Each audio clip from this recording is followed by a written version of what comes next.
Hey, you guys. So, I want to talk to you about something a little personal, but it's definitely something that should be discussed more often, and that is the process of conceiving. But I'm so excited to announce that Clear Blue wants to normalize having these discussions, having this conversation with their new campaign, Conceiving Hood, which puts you back into control and gives you the confidence to go through this journey. The Conceiving Hood website provides facts and information as well as women sharing their stories who are just like you, just to let you know that you're not alone. As a woman, we have plenty of discussions regarding womanhood and what that looks like.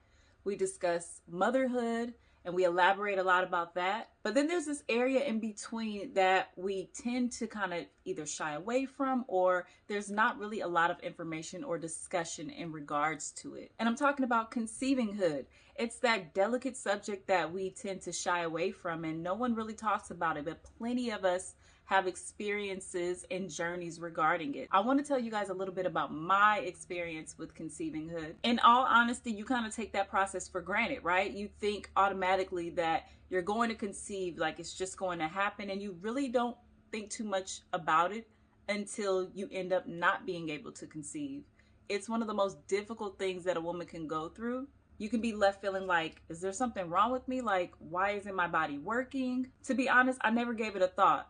After I conceived my first child, I just thought that I was good, like conceiving wasn't an issue for me until it became an issue. I became pregnant with what would have been my second child, and everything was great. I was excited. I was, thrilled to go on this journey again. I was a little bit older, so I knew there was going to be some newness, with that. But I was just overall excited about becoming a mom again. And then one random day, I'm laying down about to take a nap, and boom, I feel something.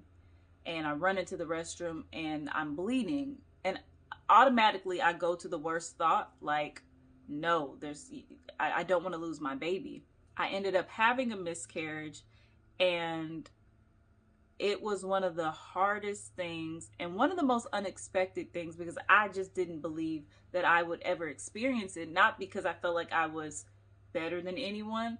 I just honestly never thought about it. And because it's not discussed a lot, and I understand completely, I think with that, a lot of women feel shame.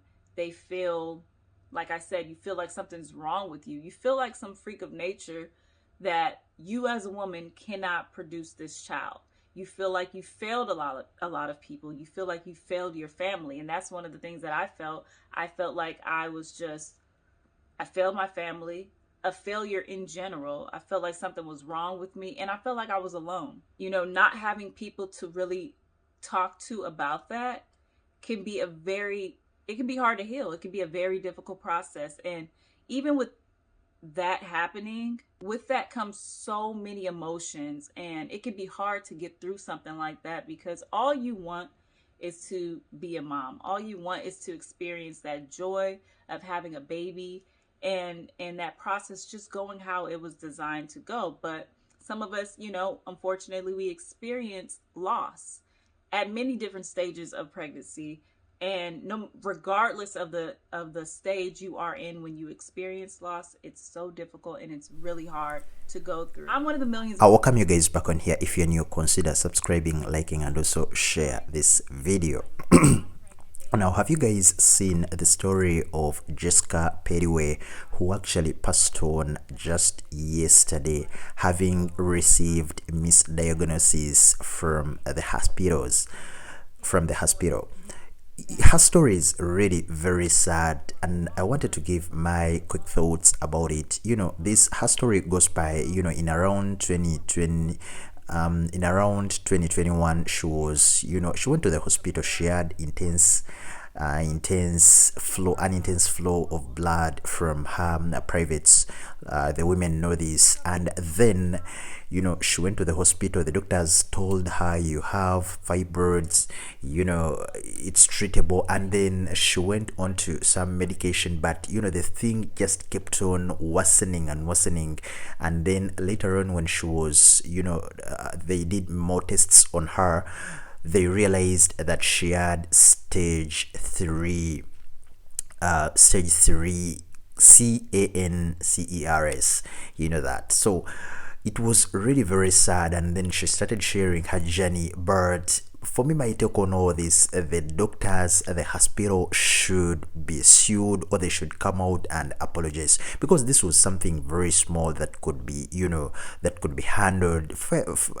Fibroids are, of course, they're a bit related, but you cannot confuse such a very huge and important diagnosis and misdiagnose it. So the family should be given an apology, and I guess if they are very serious, they should even sue this hospital, because honestly, this is a lady, a very young lady at the age of 33 with a couple of kids, very lively. She had very top class content on her YouTube channel and IG, but then losing her in such unserious and very, very irresponsible way is really very heartbreaking. So we send our deepest condolences to the family, friends, of course the loved ones, and everyone who knew Jessica Pettyway. Rest in power, the Queen Jessica.